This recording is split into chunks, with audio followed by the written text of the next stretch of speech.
My journey with reading and writing hasn't always been easy. Because my mom is from Guatemala and her first language is Spanish, I was raised in a bilingual family. In elementary school, I worked with a teacher who specifically helped bilingual students and English language learners improve our reading and writing skills. I remember him having a folder for each of us students. One thing I specifically remember was the guided chart he used to track my grade reading level. In my early elementary school years, majority of reading time was done aloud by the teacher. Other than that, picture books and the huge Barbie collection I had at home were my go-to reading books. Knowing that reading and writing are a skill that needs to be practiced in order to grow, my dad would make me and my brothers choose a chicken soup for the soul book from the bookshelf and choose a story from the book he thought would be a valuable lesson.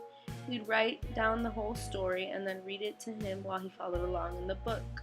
Aside from this, I was raised in church my whole life, so I was constantly learning scriptures and involved in church and learning about the Bible. Around the age of 8 years old, my dad began reading devotionals to me for bedtime, and to this day, my mom even sends me pictures from the same book as a reminder of who I am and where I am in life. When high school came around, I was introduced to a whole new world of literature. All my English teachers found a way of choosing great pieces of work and connecting them to the real world. In high school, I learned about various cultures through different books. While reading these books, my thinking was constantly challenged. Teachers often pushed me to analyze further and keep up with strong annotations. Although annotations were a requirement in high school, it became an essential skill for me to fully comprehend and engage within text now.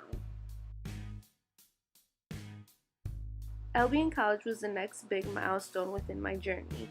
College is ultimately where I discovered my larger passion for English and working with English language learners. What I enjoyed most was helping them develop their reading and writing skills. I knew since I was a little girl that I wanted to be a teacher, and I came into college knowing I wanted to go within the field of secondary education. But it wasn't until sophomore year of college that I learned I wanted to work with reading and writing. When I started college, I was exploring many classes that were to fulfill other graduation requirements. I began writing a lot of papers and started discovering my own style. After the spring semester of freshman year, I was nominated for a position to work at the Writing Center, which is where I ultimately decided my major was English. Then I branched out to decide that my minor would be teaching English as a second language with a concentration in secondary education.